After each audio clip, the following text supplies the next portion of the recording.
artillery. Now, artillery is one of the biggest things in this game.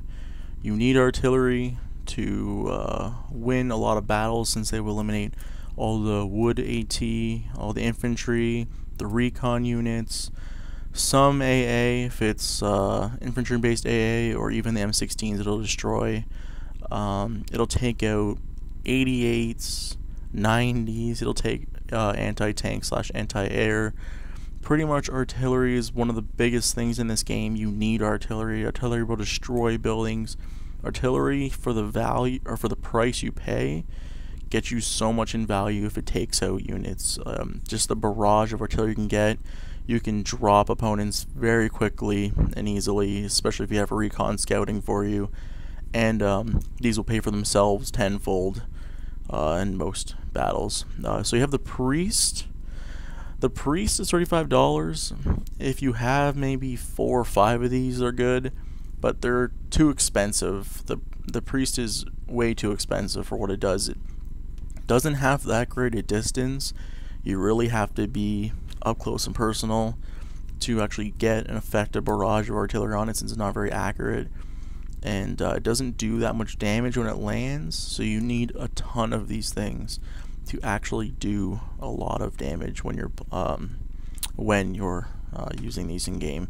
The next unit is the M40. For $50, it is very valuable. This thing is one of the best artilleries in the game to start, pretty much in the basic buildings. The prototype bases have better artillery, but these are one of the best artilleries in the game to get. They're fairly accurate. If you get about 3 of these, they shoot, I think, almost twice the distance as the priest. $50 research, though, is fairly expensive to get.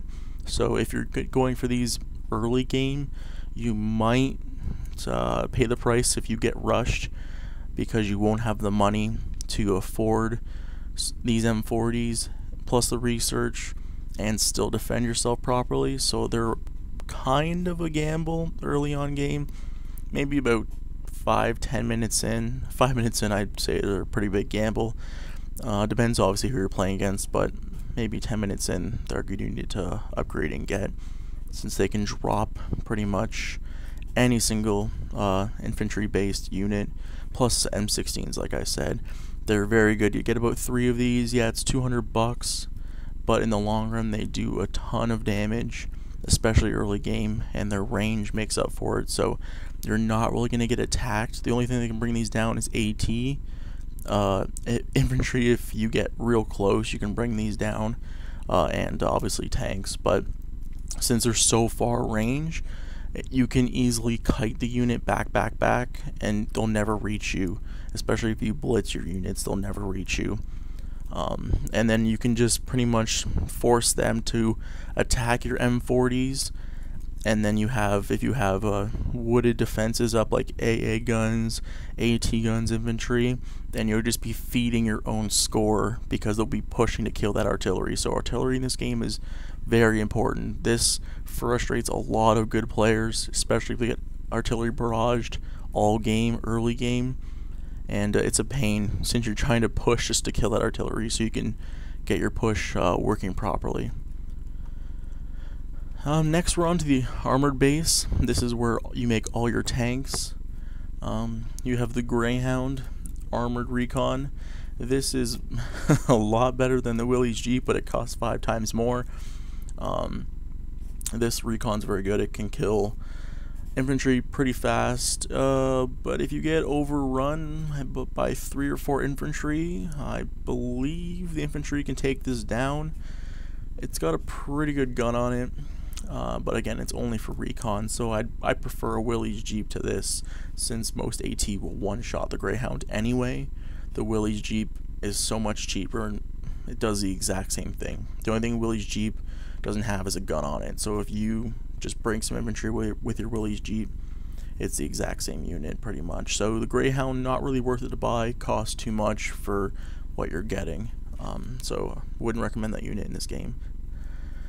The Stuart light tank, this thing is pretty much a waste of money, unless you are playing a map, say if you're in a 3v3 or a 4v4 and you spawn right next to the player, then this tank is worth it, because this thing is so fast on the road. You'll get right to your enemy's base right away. Combined with infantry, you can take down an opponent pretty quick. But I wouldn't use this for any 1v1 situation. Light tanks get destroyed by anything. Only one armor, they get put down so fast. I would not recommend wasting your $15 on this light tank, especially because you have to mass probably, I'd say, 15 to 20 of these things, and use in your ruse cards to actually get an effective attack on someone. But their armor's so low that pretty much a mass infantry rush or any AT, any basic AT in the woods will just one-shot these all day, and then you just threw away money to the enemy. So 1v1s, 2v2s, not worth it. 3v3s, 4v4s, if you're really close to the enemy, they can be worth it, but only as soon as the game begins. You have to have like a sneak attack to get these to be worth their money. Next unit is the Chaffee Advanced Light Tank. Again, it's got 1 extra armor. It's for $5 extra. It doesn't really do anything special. The Chaffee, it's not that great. Again, you need to mass these things up to make them effective. They still get one shot. I'm pretty sure a basic wood AT or any tank destroyer will one-shot these tanks, no problem. To me, you're throwing money away with the 2 armor. They're fast, but they don't do enough to make it worth the cost of $20. So again, I wouldn't recommend using these light tank or this advanced light tank. It's also a $25 research upgrade just to get. So for $45 just to make one of these, it's really a waste of money. I would not recommend buying the Chaffee ever. The Lee is pretty good. It is fairly fast. As you can see, it does 1 less damage than the Chaffee, and it does 1 more damage to buildings and the same to infantry. But it's got 1 extra armor, and you don't need to upgrade it, and it's $5 cheaper. Now these in mass are very good, especially if you're using your ruse cards correctly.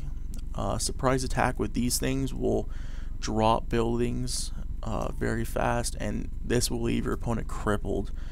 A bunch of these, but taking these into battle, you can make 4 or 5 of them maybe, and just put them in with your unit composition in early game, but they're only an early game unit. Mid game, late game, there's no way you're going to need Lees. Lees will be worthless. So maybe the first 10 minutes I would use Lees, but after that they're worthless. Cause just the only reason why I use them early is because their armor is so good for the price you're spending that it's a very good balance and it's the perfect unit. So a little bit later game, I would say the Sherman is obviously better than the Lee. It is $25 upgrade for the research. It's got the same armor, same price, does a little bit extra tank damage, just 1 extra point. Again, this early unit, you can use these late game. They do help because they take tanks down a bit faster, but again, you need to mass these pretty quickly. These tanks are good. I would use Lees, or I'd use Shermans. I've used Shermans a lot, and they're very effective, but especially against almost every country. But I would not use these against the Germans. Your tanks will get destroyed against the Germans, or against the Germans, not the Germans, sorry. These tanks will get destroyed against the Germans. Any other country, they're very effective. Again, they're a $25 upgrade. So Lees and Shermans are the tanks you want to use. The light tanks aren't worth it whatsoever. The Lees and Shermans are by far the best tank for the United States to use 2 tanks. It depends how your gameplay style is. If you're trying to get that quick rush, I would use the Lee, since you don't have to research and they cost the exact same, and all they do is 1 less to tanks compared to buildings. If you're going for a rush, especially around the edges of the map, you're going to be wanting to take the buildings down and the static defenses down. You're going to want to take down those AA guns in the woods, the infantry in the woods.